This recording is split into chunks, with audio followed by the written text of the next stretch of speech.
Come on, Soda Pop, let's go. Good evening.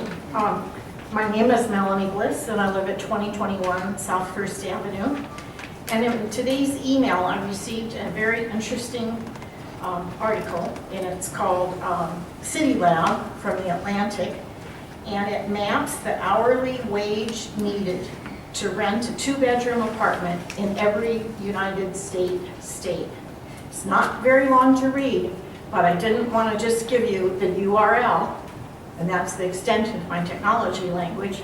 I made a printed copy for you, and each of the states and their colors, and where we are in South Dakota, and how difficult it is to earn enough money to afford a 2-bedroom apartment. Does anybody know what the wage value would need to be in South Dakota? It's $13.41. And I have enough of these for everybody.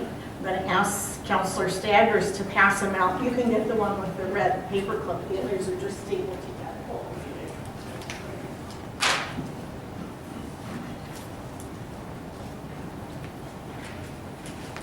Melanie, thank you very much. Appreciate that, and thanks for your stewardship as well. Folks, anybody else want to engage the council? Welcome. Hello, I'm Roger Elgersma. I got a couple opinions about lead pipes and lead in the water. I know there's not a high percentage of bad pipes left, but all that there are is on the central core of the city, which is all the bigger the city used to be.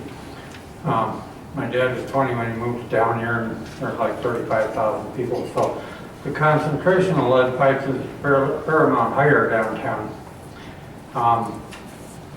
And according to the paper, 20% of them aren't used. Probably, you pave a parking lot and those pipes are sitting there. And those pipes don't have water going through, so they're not getting coated with a calcium carbonate or whatever it is. And so osmosis, that corrosion is going to be coming back in the pipes. I see no sign, maybe they have, but I've seen no sign of anybody testing the lead. They're testing the water to make sure they don't cause new corrosion. But old corrosion can still operate. I dug up pipes on my farm in the 80s that were put in 1930, and they'll look just fine for a ways, and then there's a corroded part, and it don't corrode just from the inside, it corrodes from the outside. And when Munson was mayor, every time I seen residential streets being replaced, they always replaced the water and sewer pipes. And since you've been mayor, I know you wanted to cut the budget, and this may be our biggest cut. I mean, I'm just guessing, but I haven't seen all budget. I've never seen the water pipes replaced. I haven't been to all the parts of town, so I'm not saying you never have, but there's a significant reduction in the amount of water pipes and sewer pipes replaced. And then when the big sewer pipes broke, you raised the rates when you were spending more here and less here. So I think there's probably enough money in the budget to replace the rest of them in far less than 20 years like it looks. In that downtown area, I hear teachers from Hawthorne a few years ago saying, well, the kids have lower test scores here because it's a poor neighborhood.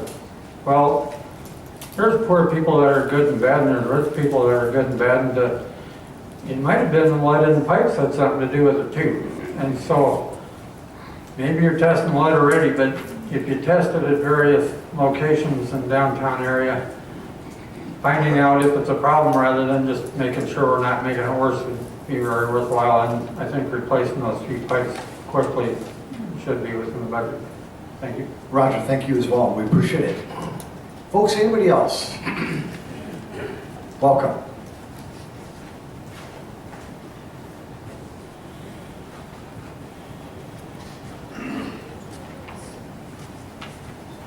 Stanga, Sioux Falls. Had a few people tell me that last meeting, somebody came out and said that most of the time when disabled people or people that are retired always get a raise in their Social Security, or Social Security did not get a raise last year. They kept it at 0. Medicaid went up. So not only did they have to pay, they didn't get a raise, they have to pay. Two, I want to let the citizens of Sioux Falls realize that there are 4 vacant seats that are coming up for the city council. We need people to get out and vote. We need people to get out and vote for people that want to run and that want to be on the city council for a reason. Not to be paid to be able to come up here and vote yes all the time. I think that we need a city council that is going to be there for all people, not just special people. When it comes down to electing a mayor in 2 more years, we need a mayor that's going to be there for everybody, not just a select few. Thank you, Tim. Appreciate those comments. Welcome.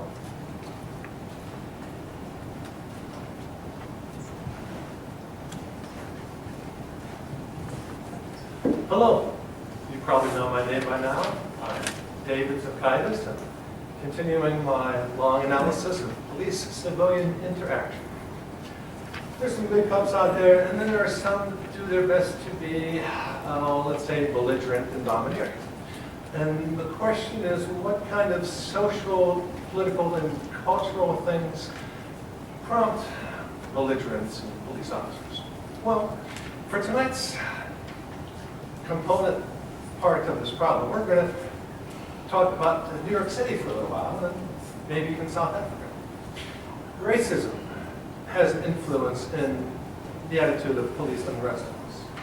If you go to New York City, you might have heard about their stop and frisk policy that they had in place for decades.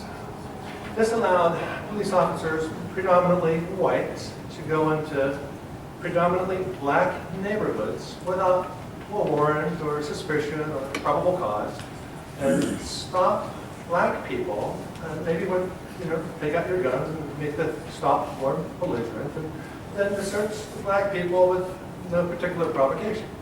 Stop and frisk. Now, if you're one of the black people that got stopped and frisked, you might consider the police officer to be, I really hate to use this terminology, but the reason they call those police officers to be white, racist males. It fits. They're stopping you and being jerks to you without provocation. But if you were one of these black people who got stopped, you might try to figure out how big the problem really is. And if you did that, then you would discover that the scope of the problem is really quite large. Because multiple layers of government and multiple organizations have to condone this practice to allow it to continue.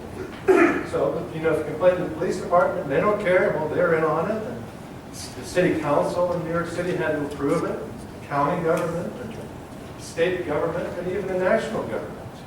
Any of those organizations could have stopped this policy if they chose to do so.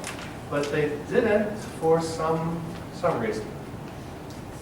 Okay, so now let's go up to South Africa and try to figure out what role racism had during apartheid. There was a system of government down there that allowed a select white minority to rule a much larger black majority.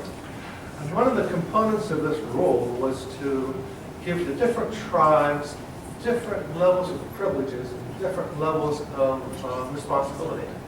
And what this would do is help to drive tension between the different black groups, and to help distract them from what the white overlords were doing. And if you want to keep somebody under control, well, divide and conquer. So in South Africa, during apartheid, racism was part of the system of government meant to keep black people poor and under control. Keep them divided, keep them afraid. So now if we come back to the States, and if you look around, maybe it's Fox News, for example, you hear about all manner of fears we're supposed to have. There's Hispanic murderers coming across the borders. ISIS is this horrible disaster trying to blow up every American.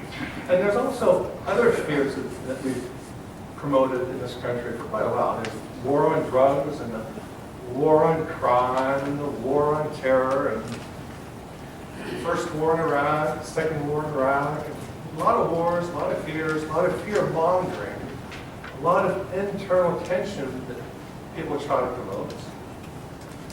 Well,